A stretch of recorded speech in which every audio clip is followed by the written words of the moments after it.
I feel kind of like we should be drinking beer right now. Yeah, that's probably true. Yeah, fuck my cold. It's like, Fuck my cold. It's a cold. It's a cold. You're right. It's nothing else. That doesn't sound like COVID. That's just a regular old cough.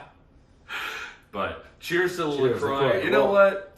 That is like the tricky part about comedy. Like, or let me rephrase that. The tricky part about being healthy while doing comedy, is that you have to turn down drinks at least 5 out of every 7 nights. Yeah, you can't go every night because as soon as you do, you're done. Because then you end up with the dollar slice at midnight, and it's just a downward spiral. I'm never the one turning them down either.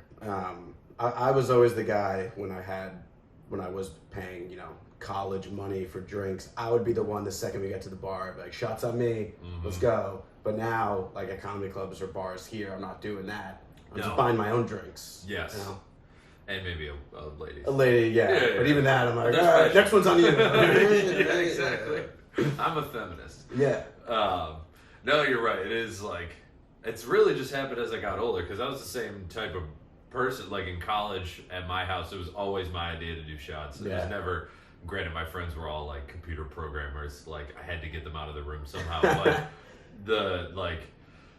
the weird thing is though, is like I have never blacked out. I don't think it's possible to do. So I am like, we should test that on this episode, I think.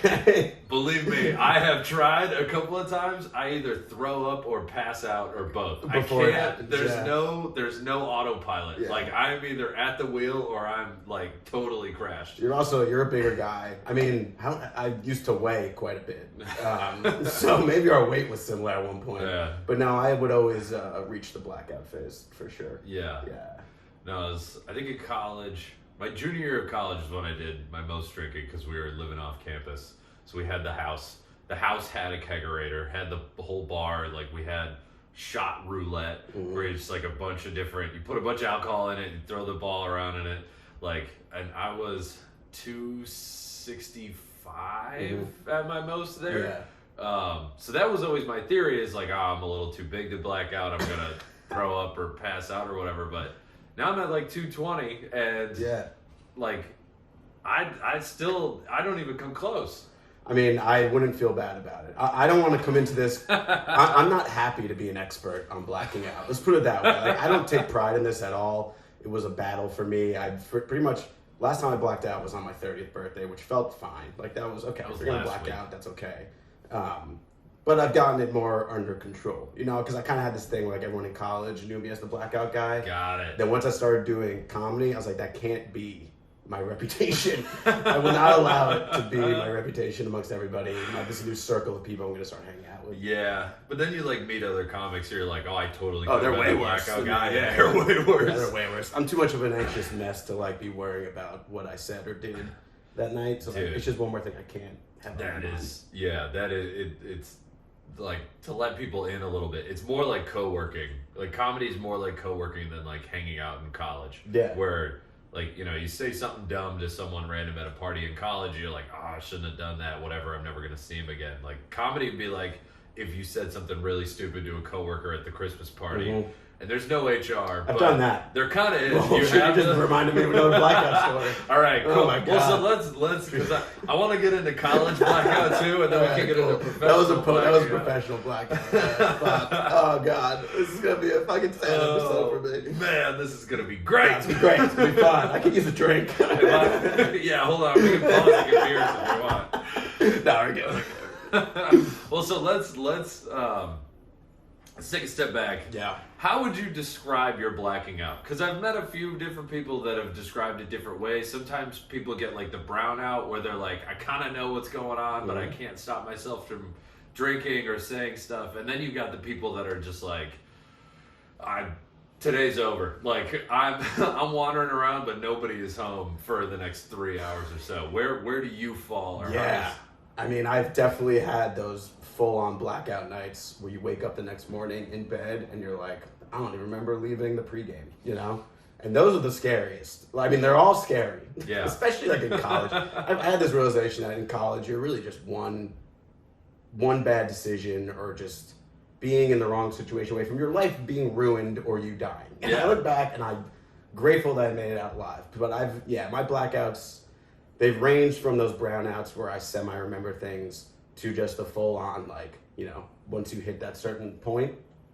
I had nothing. Just darkness. Just straight blackness. Wow. Yeah. Was that at like the bar, or were you going to like house parties? Where'd you go to college? I went to the University of Michigan. That's why I was shit talking. Oh, that's right. When you were at the Michigan, I should take that back. Guess where I was 2 weekends ago? Watching Michigan State beat. I know. Well, look at the rankings, buddy. Yeah, I know. Fuck them rankings. The playoff committee doesn't know shit. It doesn't make any sense. They did last week. Last week they were on fire. This week they don't know shit. No.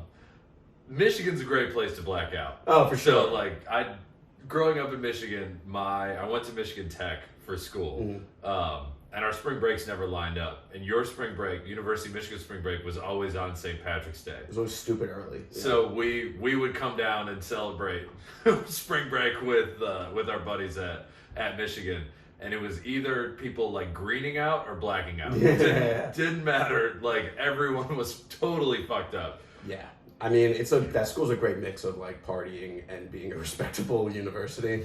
I did more of the partying part than I tried for sure. But well, you graduated, right? I graduated. There you go. Yeah, like a B average or whatever. Beautiful. No one's ever asked me for my transcript. It's not like it fucking matters. Right. But yeah, Michigan. You hear that, kids? College doesn't matter. It really doesn't matter. Start doing comedy now. Yes. Yeah, I guess, I was in a fraternity, so like first couple years of college was a lot of going to fraternity houses. And then Greek life in Michigan's like not that great. Yeah, it's pretty lame Greek life, man. Like, I wish I went to school with better fraternities. Nobody was like eating goldfish or anything? We're not talking no, we did that. Alabama? Oh, we did that. All right. We just ate a bunch of nasty shit for like pledging. It was a lot of throwing up. Checks out. But yeah, it was a lot of blacking out at house parties and blacking out at bars. Ann Arbor's got like 2 bars that we went to a lot.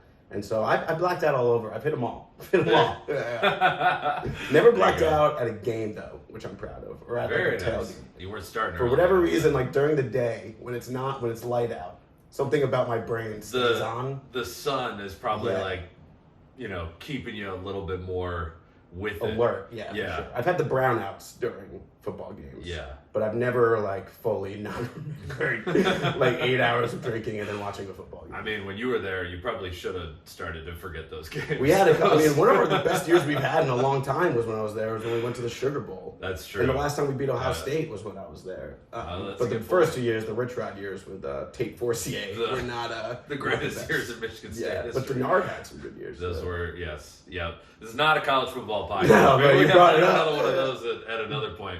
Maybe if Michigan and Michigan State get into the playoff, maybe we'll do a college I know football, much more about blacking out than I do about college football. There we go. We won't change topics. Perfect. Greek life. So that was also like when I was in college, the closest I came to blacking out was when I was dating sorority girls, and they would have like their pinning barrel or whatever, and it's the jungle juice that would get me. It's just like jungle juice for those that didn't go to a stupid state school. Those are fucking losers. It's literally just like a couple of the canisters of the pink lemonade powder, and then just every alcohol you could think of, and the cheapest shit. Like if you're really lucky, some Xanax. Yeah, there you go. Yeah, hopefully you know that going in. Yeah, right.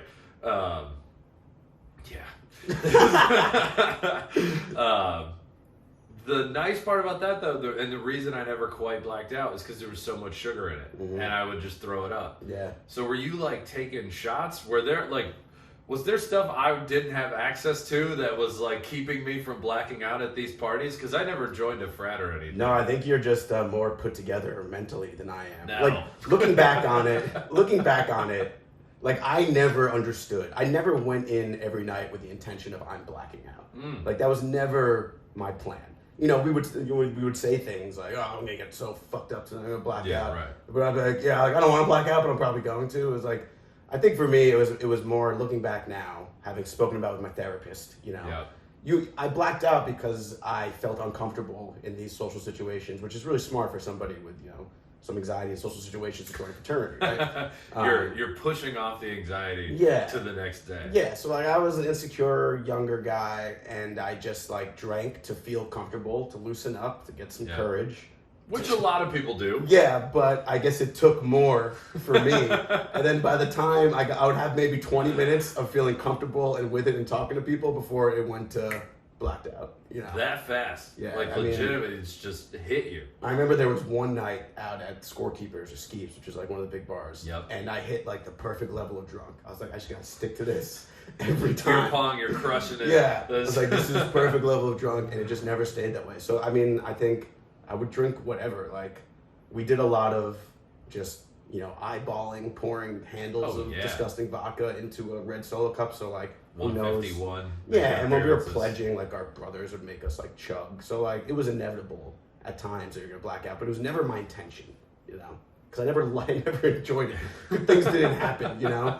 So, well, then, no, I don't think we had different tools. I think I just I was irresponsible and took it too far. But how much of that was social, right? Because like thinking back on my house parties, like my friends were, like I said, computer programmers. It was always my idea for them to drink more. Yeah. So when I was done drinking, I didn't have anyone else telling me to continue drinking. I mean, I guess I had a couple of those friends, but like, you know, it just didn't happen very often. Like, how often were you like, I'm gonna keep going, and how often was it just like you're getting handed stuff and you don't really have an option? Because I feel like that's how a lot of people in college at least black out. Yeah, I mean, my friends were a bunch of degenerates. Like, all smart guys. Like most University of Michigan students. Oh, 100%. And like, yeah, a lot of them were degenerates. Many of them went on to be now. It's so funny to look at my dumbass friends who are like lawyers and like high-powered executives at banks and shit like that. But yeah, they were degenerates. Like, it was a dick measuring contest. So like, you gonna chug this? You gonna finish that?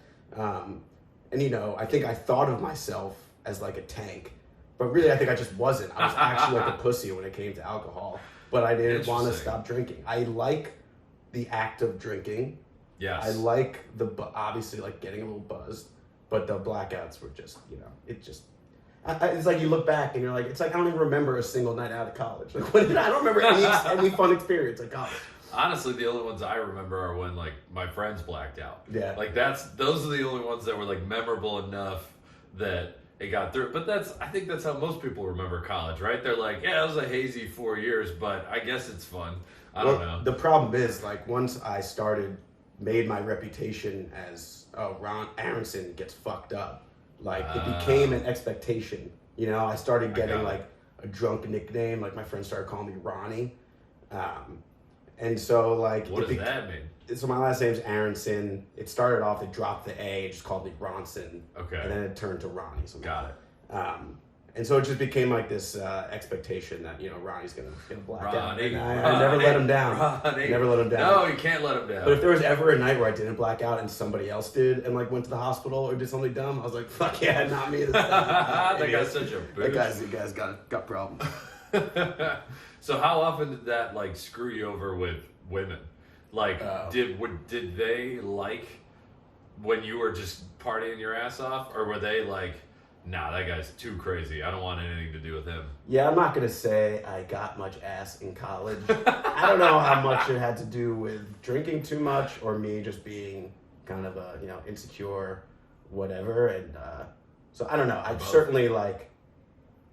Yeah, I mean, once you get to a point where you're so blacked out you can't even like fucking talk to anybody. Like, no girl's gonna be interested then, you know. So it surely so didn't. Hot. He didn't speak any English. Look at him drooling. It got so hot. So it certainly didn't help.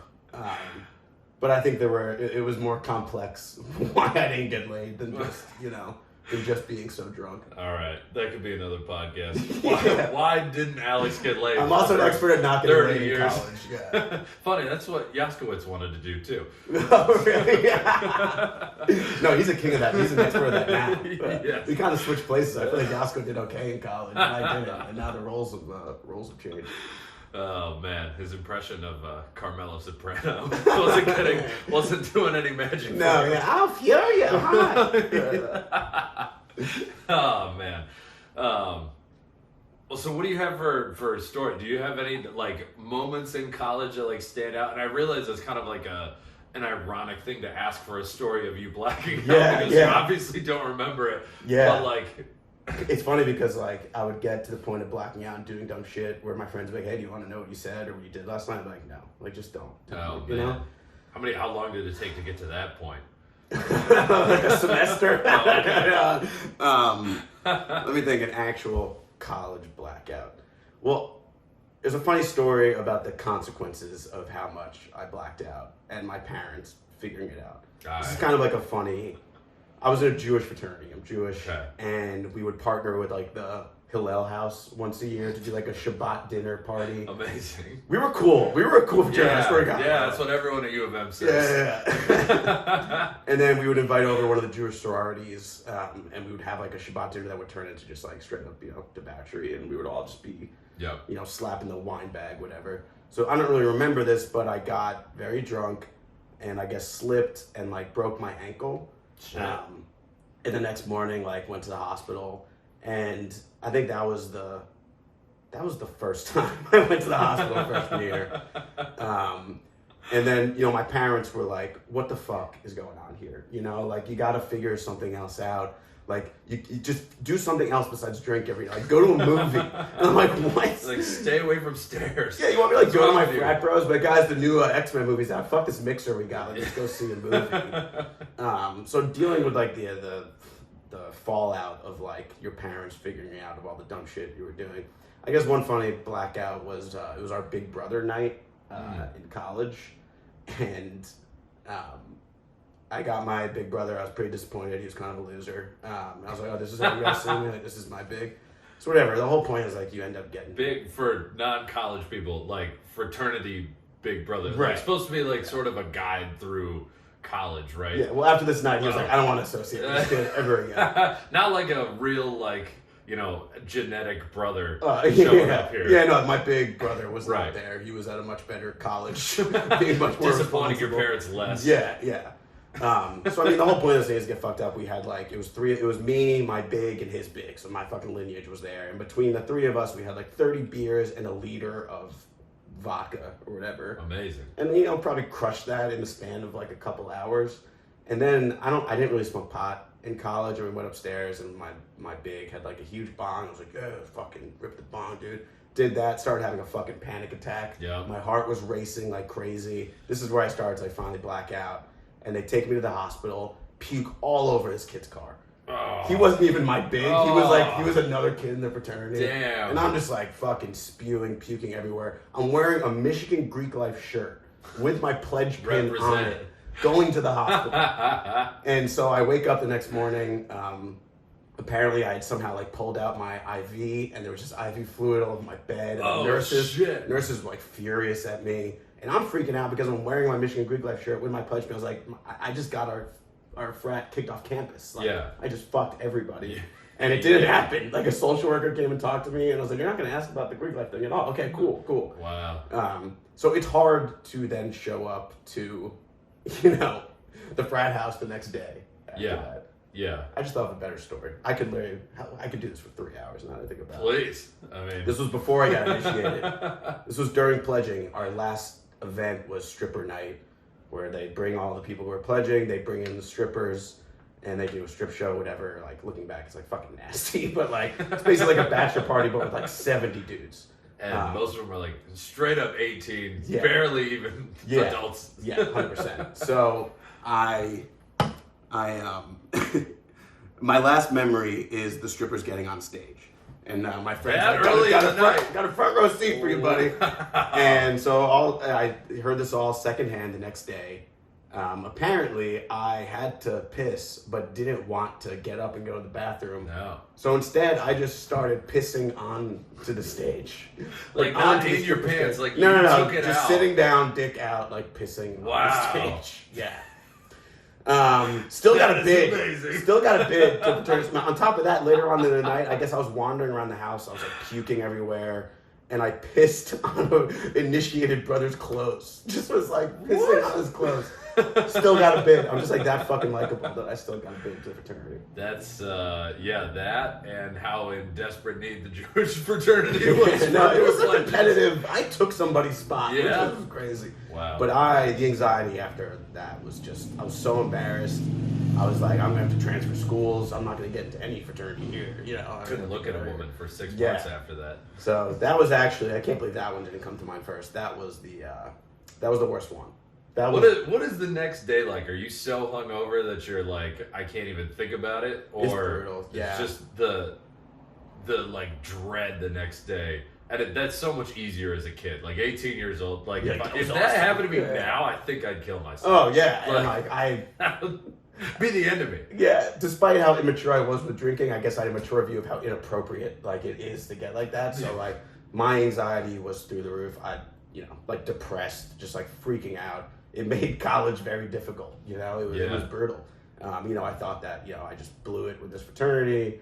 But then you look at it and you're like, yeah, I was probably one of the worst that night. But then there was also like probably 5 other kids that were puking and pissing everywhere. I just happened to piss in front of strippers and piss on, my brother's clothes. Made the biggest show of it. Yeah, exactly. Yeah. So that's the problem. Everyone knew my name after that, and that's not, we're comics with like attention. It's not the kind of attention I want. No. We like controlled attention. Yeah, 100%. When we're the ones who are deciding what's going on. Exactly. Yeah. Man, that's just so far out of the scope of anything that we even had in college. So like Michigan Tech, super far up north, like it's a hockey school. Like we would get 300 inches of snow, and it was really just a bunch of dudes. Like by senior year, the guy to girl ratio was 14-1, and so like all we did was sit around and drink. But it was never this like. See, I feel like Michigan and some of these really good schools kind of have like the weeknights are a little tamer, but then the weekends get really crazy. Yeah. Where like up at Tech, it was just like a constant buzz for 4 years. So nobody got too crazy except during Winter Carnival, which is just like, it's this weekend in the beginning of February. The school shuts down for a Thursday, Friday. They bring dump trucks worth of snow in from the mountains, and everyone makes like ice sculptures and shit on campus. And it's like, it's nuts, but they also like turn the center of campus into this giant dance floor, and they make speakers out of ice. Yeah. And out of ice? Out of ice. So it's these like 20-foot tall speakers that are just made out of snow and ice. And it's like, it gets to the point where like, the cops aren't there to stop people from drinking. They're there to stop people from dying. Yeah. Like that's it. Yeah. If you walk by a cop with a handle of Captain Morgan and he does not give a shit. Yeah. That's the type of thing that happens. And it's one time a year. It's like the school is like, all right, you guys do this, and then the ROTC kids, you can pay $5 to get an all-you-can-eat breakfast at 4 a.m. or whatever. It stays open all night. But my buddy, Brian, would black out, and he was one of those guys where he's like totally normal, and then just like a switch goes off, and he's fucking done. That's me. Yeah. Okay, so there's no slow build up for you. And it was always just like, what happened to fucking Aronson? And people were always shocked because when I'm sober, and especially in college and high school, like, I was very introverted. Like I was a quiet, unassuming kid, and then once I got going, it was like I was a totally different person. So it really like shocked people, Yeah.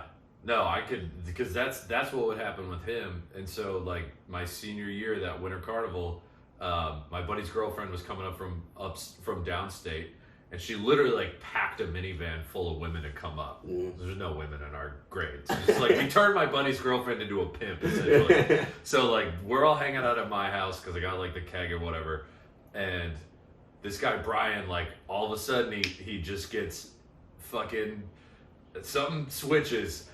And the girls weren't ready for it, and like we kind of knew it was coming, but we weren't sure yet. And somehow he goes like, we're just sitting at the table, and he slaps his hand out, and he goes, "I want to pierce my ear." And we were like, "What?" And he goes, "I'm gonna pierce my ear." And my buddy, my roommate, didn't know him super well, so he was like, he was drunk, and he went and got rubbing alcohol and a needle, and was like, "Fucking do it! Fucking do it! You're not gonna do it. Fucking do it." It's like a challenge. But like Brian was blacked out, so he was gonna do it, and my buddy had no idea. And so like he is like he dips the needle in the rubbing alcohol. One of the girls goes, "I actually just lost an earring, so I have an extra one in my bag. You can use that." And he's like, "All right, I'm fucking in." He's like putting it in. It goes to the first half of the earlobe, and then on the way through the back part of the earlobe, he like screams. Yeah. And then starts just like flopping around like this drunk fish and then starts drinking the rubbing alcohol. So we're like wrestling him. He's got like a needle in his ear. Like all these women from downstate are like, what the fuck is going on? Yeah. He ended up flipping our table, then running out into like literally 10-degree weather, and he ran 2 miles home. He just ran home? He just ran home. It was like 10-degree weather, just like didn't get his coat. I think he had shoes on already, but that was about as crazy as it got in terms of blackouts at my school. And it was just like for one special weekend that it happened. It sounds to me like your weekends were like every weekend. It was maybe not every weekend, but like it was a lot. Like not. I don't want to make it seem like every weekend I was like pissing all over people's clothes. And I'm glad to say I never did something like that where I really like altered my body or like, you know. No tattoos or like stupid decisions like that. I was probably even too inebriated to like say tattoo. Wow. So like, but yeah. You had good friends.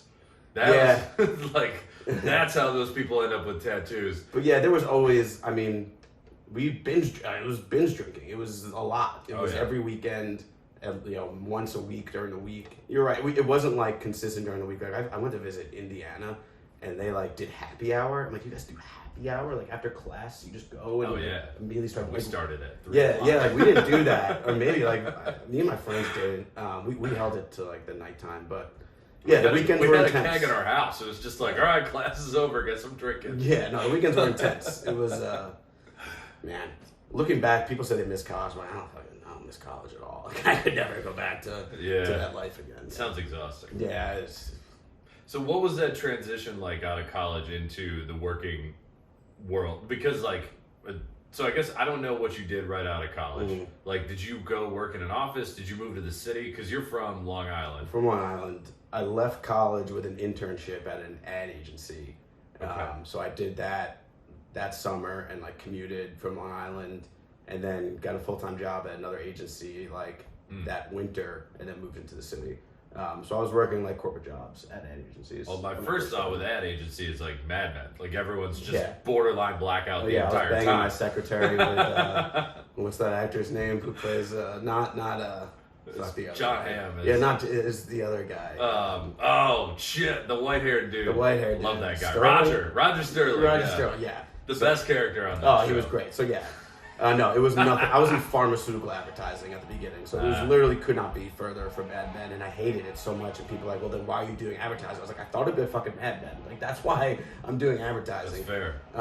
But then I switched to an agency that was a more like, you know, I was working on like the TD Ameritrade account. It was a fancier, more upscale agency, and they had liquor accounts and beer accounts. Like most interesting, Dos Equis was one of their clients. Like there was always alcohol accessible in the office, so there was definitely more of like a drinking culture there. And everyone was like, if you actually liked working at an agency, you don't work at an agency. Like I can't imagine people like really enjoy it. I guess people do. It's brutal. Does anyone enjoy any corporate job? I mean, people say they do, and I don't really believe them. But the people on Wall Street don't enjoy their job. They enjoy the money, and then they enjoy the cocaine that they buy with the money. Exactly. Yeah. It's like, all right, you hate your job right now. Be real. Sure. But these nice agencies would throw these ridiculous like holiday parties and all this like open bar at Tao downtown nightclub just to like make you forget how fucking miserable you are really and how much you hate your job. That was my my ex-girlfriend's company ended up like as like a thank you gift to every employee, flew every single employee, and this was like a 10,000 person company, to I think it was Atlanta to see a Katy Perry concert. And like the whole thing round for like the whole deal, like food and everything would have been like, I think it was like $6,000 a person. And I was like, it made me so mad because I was like, why don't they just give you $6,000? Yeah. Like if I'm gonna get something that's worth $6,000, now like looking back on it, they definitely got a deal. Yeah. Like they were a big company that big, like it probably only cost them like $600 a person. But I was like, I hate the corporate gift. Like here, have a party, have lunch, have all this stuff. I was like, no, how about you don't make me hate my life, and then I'll go buy whatever I want later. But I don't know. Maybe that's the comedian side of me. That's No, just yeah, like, I feel you. fuck you guys. I mean, these first couple jobs out of college, I tried to convince myself that I liked it and I was into advertising, and so like I forced myself to like semi-enjoy like these being social with your coworkers. But then once you start to not like the job, you're like, fuck, I don't want to spend more time with you guys than I need to, you know? Yeah. No, I mean, if you like the people you're with, it makes it a little bit easier, but especially like, I mean, who's going into ad sales, right? It's probably the people you were in the frat with. Yeah, well, these were this was like creative agencies. So oh, I gotcha. It wasn't as like dry, I guess, as ad sales, and there was like creativity involved. But I was like an account manager / like producer. It was boring. It was so boring. I hated it. So that's when you get off of work and you go drink, and then you go drink. Yeah, like not like so much during the week. Like it would be restricted to weekends. I had a girlfriend after college, and you know, she did not black out. No, and so it wasn't her I thing. still did all the time when we went I bet out. she loved that. No, that was her favorite activity, was taking care of you, black No, out. definitely not. And I met her when I was studying abroad. I went study abroad in Argentina, and like, thank God, I blacked out only one night in Argentina. It was like one of my first nights there, and I was like, you cannot do that again. Yeah. You're in a foreign country. You barely speak Spanish. You barely speak That's English how when you you're get drunk. fucking kidnapped. Yeah, so like, Start flying planes of cocaine. I managed to get it under control for those 4 months in Argentina, which was good. So she didn't really see that I was this is just coming to me now. A relationship that ended like 6 years ago. So she never really saw that side of me, I guess. And then post college, you know, I still didn't have my shit under control. So yeah, she saw me black out quite a bit, and she was not into it. Yeah. Well, that was like, so going out, I guess when were you getting blackout as a quote unquote professional? Not a professional at blacking out, but like a work professional. Was that like the weekends you're going out with your buddies from like back home? Or like, what is that dynamic like, especially like with old time friends? Because like I don't have any friends from back home that live here, so I don't really have nobody has seen me in college. Right. Like when I was in college, nobody's there to like be like, no, dude, we used to like, you know, mix a bunch of shit together and then try and chug it, and it's like nobody's doing that to me anymore. No, I mean, all my weekends were spent with my college friends. Like, it was very rarely. I lost touch with a lot of high school friends. So it was all my college buddies who, like, you know, you have this realization that, like, a lot of your college friends, I have some friendships that I really value, and I'm, like, really close with some of these guys. But a lot of them, they're just your drinking buddies. And so, like, you hang out with them and you get drunk. And, like, it was just like we were still in college. So I was rarely hanging out with, like, coworkers. It was at the holiday parties that I would get drunk. But on the weekends, like on a regular weekend, it would be like my girlfriend and her friends and my friends, and I'd be blackout, you know? And then they go, oh, Alex, you know. There he goes again. So yeah, it was always the college friends were the trigger. And it's probably not to put the blame on them. But, you know, you go back to what you know. It was like, you've known me as this guy for 4 years. Why change now? So it's probably unsurprising that once I got into comedy and started hanging out with them less and hanging out with a new group of people, that I was like, all right, it's time to reestablish, you know, who you are. So yeah, you found the nicest boy in comedy, Corey Oscar. Yeah, exactly. And I mean, it was also like my friends were big going into clubs, and like I said, like I'm just like a little socially insecure at times, especially around people I don't know, and then like trying to hit on girls, I was just terrible. Clubs are just impossible. I hated it, and so like it was even more motivation to just like remove myself from the situation by drinking a lot. Smart. Yeah. Smart. No, not smart, but I should just not gone. No, made new friends. Removing yourself is the smart part. Oh, I mean, removing myself by getting so blackout that you're not there anymore. You know? Oh, I got That's what I'm saying. I see what you're saying. You know, like the pressure to be social and not worry about what people are thinking about me goes away when you're very drunk. Do you think it was self-sabotaging? Oh, 100%. It was self-sabotaging. You're just like, all right, I'm going to be miserable here, so totally. I'm just going to black out and ruin everyone else's night. And then I'll feel terrible tomorrow, and it's just like, it's something you can count on. You know how you're, you know, there's no... Sometimes it's scary to do something new, even if it'd be better for you. So yeah, it was definitely self-sabotage. I feel that. Yeah. So tell me more about the holiday parties. Sure. Yeah, this is fun. Oh God, I'm thinking about it now. Like these are what I just told you about, like my fraternity. Like I don't know if I've spoken with that like outside of like my college. Welcome to therapy with Corey. Yeah, Kendall. seriously. I mean, I don't even think my therapist knows. The funny one at maybe I'll get more downloads if I just do a therapy session with comics. Probably. That'd be interesting. I feel like a lot of comics can share some of these blackout stories too. But Delinquents. The holiday party one, I'm not gonna say which company I was at. No. Please don't make me beep these names out. It takes more time. It was a holiday party. I don't know. This was in probably 2015, 2016. And I was blackout, leaving the party. I don't remember this. Apparently, one of my coworkers saw me, the global head of HR at this international The best person company. to black out in front of. I said something along the lines of, "Hey, pretty lady, where are you going?" Wow. And that was the head of global HR. Yeah. I had no idea this happened Don't worry, until the the club's next day. small. Don't worry about it. Oh my God, it was when I heard that, I didn't hear it until the next day at the office. Like, I almost puked on the spot. That's just an instant throw up the next day. I was like, how am I still here? Why am I still employed by this company? Well, then... Thankfully, this HR lady had a good sense of humor, I guess.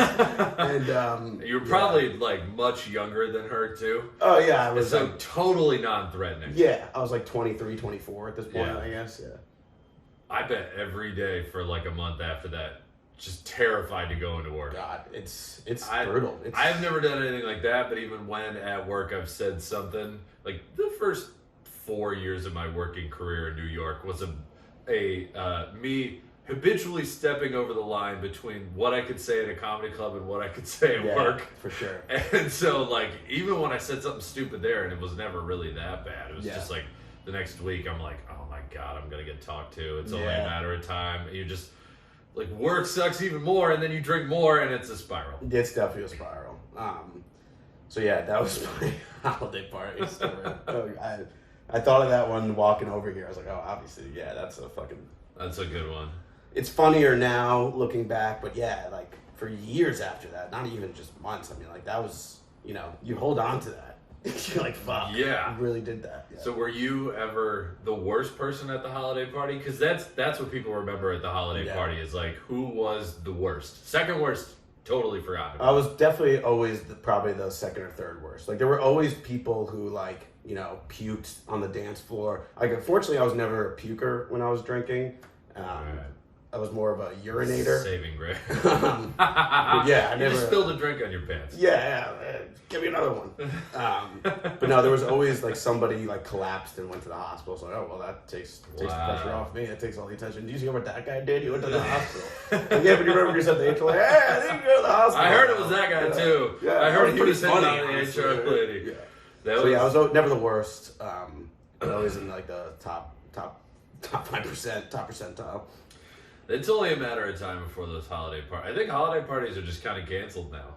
Like, especially with the remote work and like all this other stuff, and like there's happy hours and stuff. But that was always like, there was always something weird that happened at every holiday party. And one of my old coworkers, actually, one of his former companies, his boss straight up said, like, if I hear about anything, you're fired. Not even a question. I don't want to hear excuses. If someone comes to me and says you did something stupid, you're done.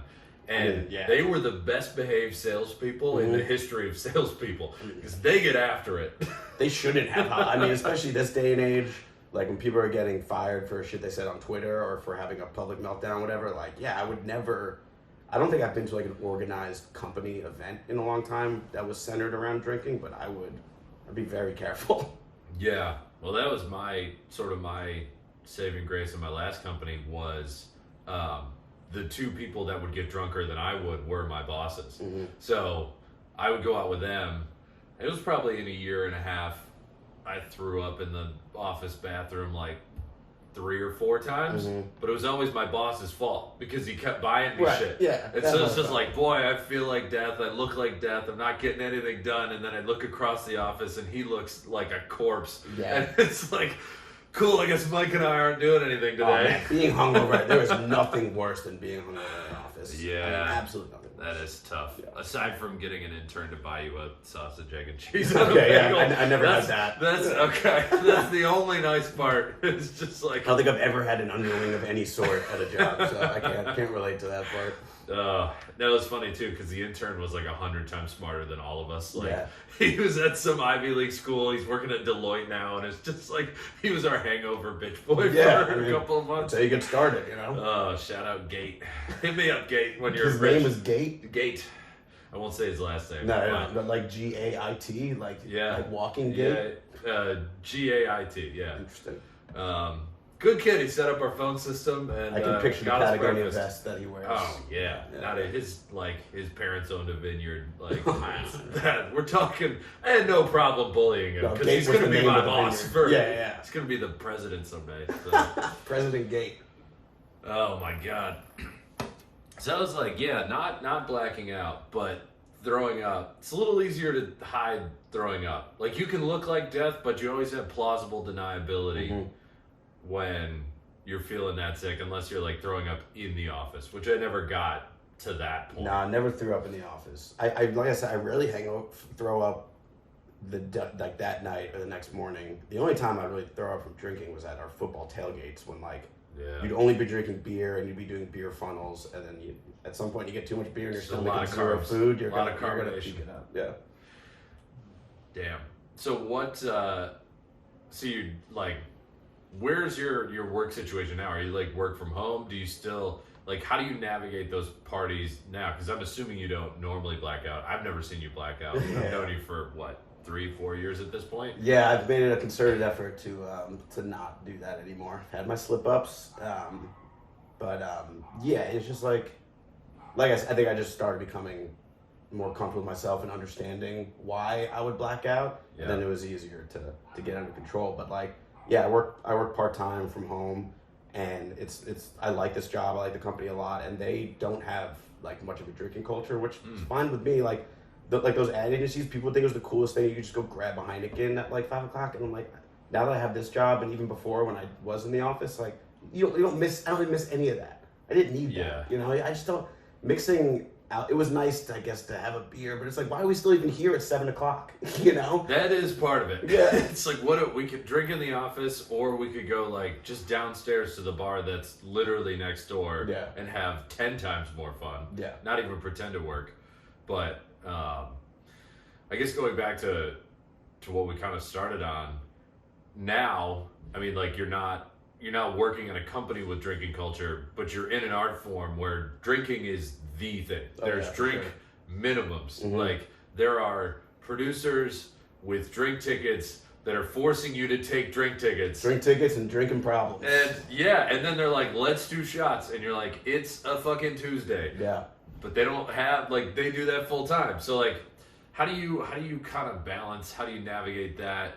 Do you straight up in those conversations just like, yeah, not tonight, and then have to brush them off? Because there's a real consequence to not drinking with other comics socially. It's like, it's networking. If you're not doing it, they're kind of like, okay, what's with this guy? Like, unless you're like, no, I'm sober, then they respect it, oddly. Yeah. No, I think, and I mean, like, I still feel that need to like loosen up, because around like the hang with comics, especially people you don't know, it can be very intimidating and stressful. So I still sometimes rely on some booze to like loosen me up. I think that I was so petrified and just like tormented by all of the blackout episodes before that once I started doing comedy, like I said, I was like, this is not going to be my reputation. You know, this isn't how I want people to know me as. And yeah, you can look at it as one bad night or 20 bad nights. It starts to people start to identify you with that stuff. And you're right that like comedy is a mix of friendship and like professionalism, and a lot of them are drinkers. And I think I don't even know how often I get pressured to drink, really. But I guess when I do, it's like I'll just do one, or I'll just like have a beer. I'm like, I'm just like having one. I'm just drinking. I'm not having shots or whatever. Like, I feel like the people who like at our age now are pressured to take a shot, you pussy. Like they just, I'm like, shut up. You know, we're not in college anymore. And I feel like the people who are pressuring you to take shots are the people who just want to feel better about their own drinking problem. For sure, they want you to partake.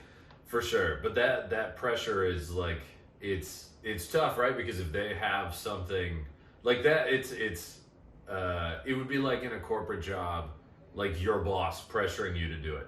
You kind of feel like you have that person controls your pay, like that person in comedy controls your shows. So then you got to balance it out. But it's the self-control is tough, right? Like you said, you didn't want to be known as like the blackout guy. It's a lot easier said than done. Yeah, for sure. It's just like like will that let you do it, or like did you have tricks to deal with these people, or because sometimes you can't really say no? Are you like shot over the shoulder type of guy? No, I never. I can't think of many times. Like if we're talking about a situation where it's like a booker or someone who can actually help me out, who's like, come on, drink, you fucking loser. I think that would have a harder time saying no then. But if it's like one of our buddies or like some other like a peer or whatever, I don't really. I think it was just like straight willpower of like, I don't want to feel the way that I used to feel the next morning. I don't want to, apologize to people anymore. I don't want to do this. I don't want to The feel... comedy apology tour is tough. Oh, God. I mean, It I don't is want to really feel... tough. I don't want to feel the guilt and shame anymore. And so I think it was just like a matter of willpower and just like... I think part of it is also just like, once I figured out comedy is what I want to do, and I now feel like I found an identity that like, this is what I'm supposed to be doing, whereas I didn't have that in college or high school. Like, I feel like when you get more comfortable with yourself, it's easier to say no. Or not even say no, but just like keep yourself in control. But there is definitely still, you're around alcohol constantly. And you're doing mad cocaine now. No, never done blow. That scares the shit out of me. Thank God I was not also into drugs, because that would have been a bad combination for me. That blackout would have came twice as fast. The And last hangover thing- would have been twice as worse. The last thing I needed was a drug to make me think that I could drink more, So I'm glad I never got into that. That's smart. No, that's smart. And that is one thing. I don't know a lot of comics that do like hard drugs. I know they're out there. Like comedy's cliquey. But there's also like, there is every type of person in comedy. So I know there's people, but it's not prevalent. Like, people aren't doing their set and then immediately going to the bathroom and ripping lines. Yeah. Like, that's the audience is. You see that all the time, but like nothing here. So I don't know. It's good. Yeah, and I think the ones who are eventually going to be the recovered comics that don't drink or do anything anymore. Have a whole hour they tour colleges and talk about how bad drugs are to kids. Exactly. Yeah. Sounds like a well-paid gig. Yeah, honestly, if I can mix some jokes in there. I heard the colleges pay well. Maybe I should start doing blow. I don't know. They gotta ruin your life to bounce right back. Yeah, for real. You gotta have some wisdom to impart. Oh, man. All right, well, we got about 10 minutes left. Yeah. What stories do you have locked and loaded that we haven't gotten to yet? Let's get out of here on a bang. All right, this was the one I think is hilarious, because what will happen is sometimes, like, you won't remember, and then someone will see you and be like, oh my God, dude, you were on another level. You were fucking having a blast. Like, you were the life of the party or whatever. And, like, I hated hearing that. But there was, with my girlfriend at the time, we went to this music festival in Philly. It's like Made in America, like the Jay-Z festival. Okay. This is probably like, I don't know, 2015 or something like that. No, earlier than that, 2013. And we're there, and I, with my girlfriend, blacked out. One of my buddies was there, and I was trying to find him in this like massive festival. Good luck. So I just disappeared. Like, my girlfriend and her sister and her boyfriend were there. They could not find me the entire day. I mean, we're talking like literally 8 to 10 hours of me just like on my own at Benjamin Franklin Parkway in Philly, just wandering around trying to find my buddy Carl. That's what it was. And like my girlfriend, like endless voicemails from my girlfriend. Where the fuck are you? And just, like, all this shit. What is your state when you're wandering around? Like, are you keeping the blackout going for that entire time? So, like, I don't know, but then literally the funny part, well, there's a few funny parts, but the funniest part about it was 3 months, no, not even 3 months, 3 years or so later, a mutual friend I just happened to run into, and he's like, dude, I haven't seen you since Made in America. And I was like, I saw you at Made in America. He's like, I am not surprised you don't remember, but you were having the time of your fucking life, dude. Yeah. I've never seen you having so much fun before. And I was like, fuck. That's brutal. And so then, like, somehow I managed to make it back to my girlfriend's sister's apartment or whatever, and she was just, they were fucking. She's like, I liked you better in Argentina. Yeah, that was an awkward next morning, and that was day one of the festival. We were staying for day two, and I'm just like, so what do we think about day two? Kings of Leon, that's who I like kind of came to see. I feel like who's good to black out to. Yeah, they're really good. So it was pretty funny. Like, they were so anti going back that night. I just like ruined it for them. But I convinced my girlfriend at the time to go back with me. But yeah, that was. So did you do it 2 in a row? No, or you better behaved the next. I don't even time? think I had a drink the second night. Yeah, it's probably best. We just went for Kings of Leon. That was like the only band I wanted to see, so we just went for that. There was a. I think, like you said, my girlfriend, like, I didn't see this in Argentina. There was another night I blacked out on her birthday. That was good. Yeah, it was her birthday, and I made it all about me. You know. Yeah. Apparently, one of the male barbacks was bending down to go to the bar, and I smacked him in the ass. And I don't know how they didn't kick me. I don't know how I can't remember many times I actually got kicked out of. I don't know. They didn't kick me out. I guess I just have a nice smile. It's like, all right, don't do it again. He's not hurting anyone. Yeah. It's just obnoxious. You know, that sort of thing. Yeah. There is a little bit of a privilege to not being like this. Like you don't seem, at least from these stories of just knowing you don't seem like an angry blackout. Yeah. You seem just kind of like you're having too good of a time. For sure. It's like the heckler that's like participating in your set, where deep down you want to murder them, but you can't go after them because the audience doesn't hate them. Yeah. Am I wrong there? Like, is that accurate? What type of person did you hear you were? It was mostly what you just described of like having too much fun, but there were some dark periods. Definitely some blackouts where I was not, like.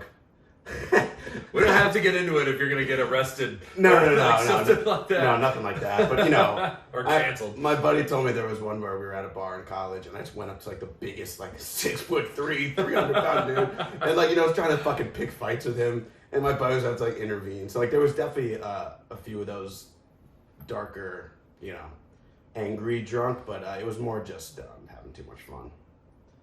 Which I guess is better. Yeah, I prefer none of it, and I'm glad that it was a problem from the past. But I guess I'd rather be a happy blackout than for sure than trying to fight a 6'4" fucking monster. My old buddy in college who would black out, he was more of a fighter. Like he would black out, and it was like anything that anyone did, he mostly just wanted to like wrestle and like play wrestle, and he wasn't very big, so like most of the time somebody could take him down. Yeah. But every once in a while, it was like people are like, "Yo, should we call somebody right now? Like this could get not great." And we're like, "No, it's fine." And I don't know. Yeah, I think the only calls people were debating was like, "Do we take him to the hospital or not?" I don't think it was ever we had to call the cops. So what else we got? So the music festival blackout. Where are all the places you blacked out? So obviously like Christmas party, bar, frat house, music festival, like comedy show. Has it happened before? No. All right, no blackout. That's comedy good. Show. Yeah. What am I missing? Family gathering. Oh shit! I blacked out my brother's wedding. Yes. Yeah. There it is. What's that story? Me and my girlfriend at the time were on the verge of a breakup, and I think she knew it was coming, so she was more blackout than I was. Yeah. The funniest part about that, well, this was right when I was starting to think about doing comedy, and I was the best man, so I gave a speech, and I murdered. I was like, crushed it. I was getting so many laughs. So I was like the man after that. So after that, everyone was like, get shots, and we gave you shots. So I blacked out. I don't think anything like happened, like nothing stupid happened, but the funny part about it was how blackout my girlfriend was. She was worse than me, like rolling around on the floor. There was like a video. It was I'd never seen her like that. My family had never seen her like that. So you're asking, were you always number one? She was number one that night. I was. There you go. But the funniest part about it was the next morning we woke up both just like ass naked, and I see there's this brown stain across across the entire, and I was like, did you shit the bed? And she moves over, and there were chocolates left on the bed. I guess like from my hotel, and they just melted all over the bed. It looked disgusting, but it was just chocolate. Which one of you like tasted it first? Oh, just to make sure. We didn't taste it. Like you're like sniffing it. You're like, I'm pretty sure. Well, so what happened was we saw some like gold foil like wrapper. So we're like, oh okay, and it's some like Godiva or some shit. So I was like, either you swallow the whole Godiva and shit it out, or like that we're just laying on chocolate right now. So it happened to just be chocolate. It was pretty easy to figure out. We didn't have to taste test it or anything. God. Yeah.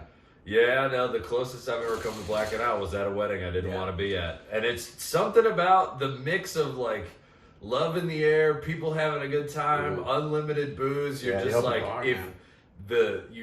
it's not the people that are having a good time that are the ones that are going to black out. It's the people that do not want to be there. And that's like, I made a fool of myself that night. That was about as close as I got to I've ever gotten to blacking out. And my relationship also ended a couple weeks after Yeah, that wedding. yeah. So Yeah, no, this was like a month later we broke up.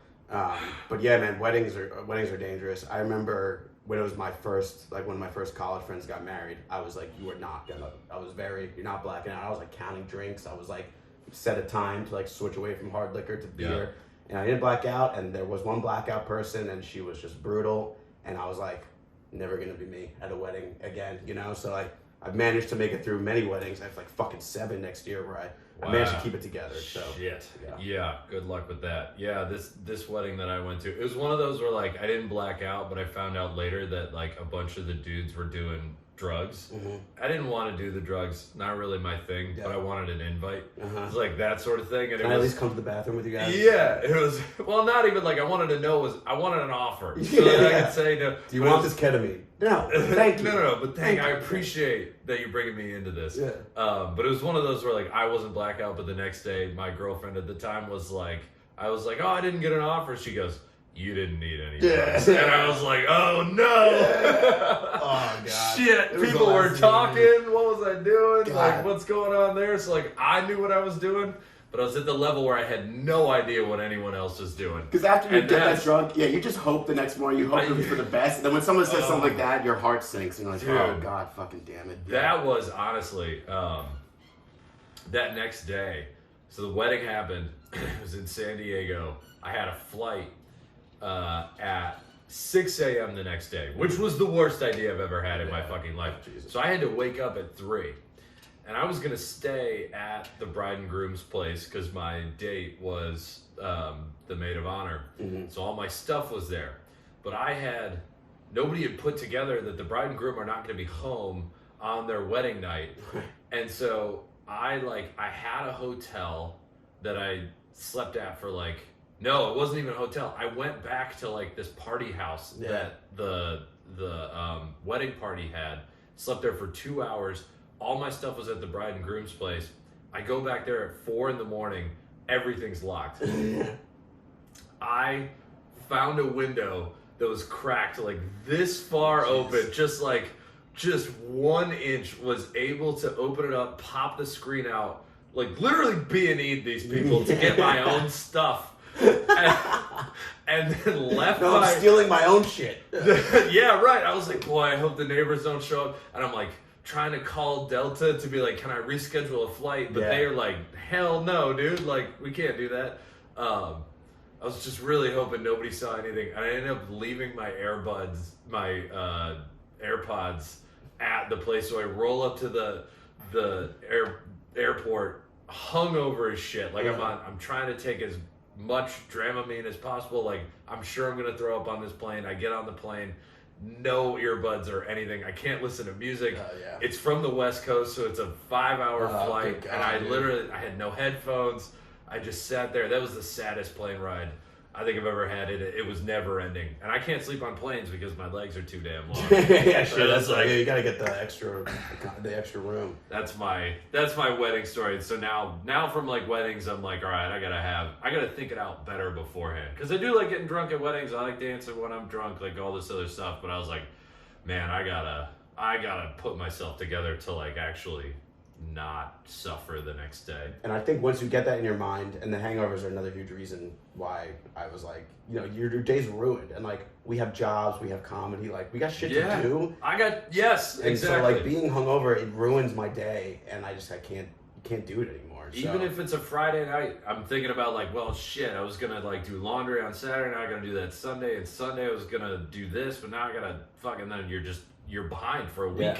But even not blacking out, like, me and Yasko's podcast is basically us just hungover as fuck on a Sunday. Like willing our way to like think of something that doesn't involve like ordering Chinese food and talking about that, Yeah. So I mean, I feel like I'm getting to a place soon where I can start to, call the nights earlier. Because you'll extend the night just hoping that something miraculous will happen and a girl will end up, Yeah. And you just like, you gotta know when to call quits, and come 3 a.m. you don't need to still be fucking out. That is 100% true, and I needed to hear that now because last weekend I was out till 5:15 in the morning. Yeah, so I can't do that anymore. No. Dude, this was fun. Thank you for stopping by. Fun and traumatic. It was, yes, me, exactly. What do you have to plug? You got a podcast with Corey Oskowitz, who just did this. We Yeah. did an episode on Yeah. Squid Game, so go check that out. Yeah. But you got a lot of stuff going on. Yeah, the podcast is called All Days Off. You can follow us on Instagram at All Days Off Pod or on Apple Podcasts, Spotify, all that. I got a show I'm producing, Big Wave Comedy. We do it at 10 Degrees Bar right around here in the East Village. That's with Drew Beekler. Drew Beekler, Was also another great just comic. on. Oh, he was on too. Yeah, we talked reality competition TV show. So go check that out. If you Drew's like a The nerd about a lot Bachelor. of things. Yeah. Oh, he was one of those people I was like, I honestly don't know what he's going to pick. It could be something really literally wacky. could have been anything. And then he goes, reality TV. And I was like, not what I thought it was going to be, but I'll take it. Yeah. So yeah, Big Wave Comedy, Tuesdays at, we're working on more dates. And then just my personal handle, at Aronson Comedy. Give me a follow, come to a show. Very nice. As always, follow me at Corey T Comedy, TikTok, Instagram, Twitter, all that. Please like, subscribe, share with a friend. Do what you need to do. And Alex, we'll have you on again sometime. Yeah, This man. was fun. Thank you, dude.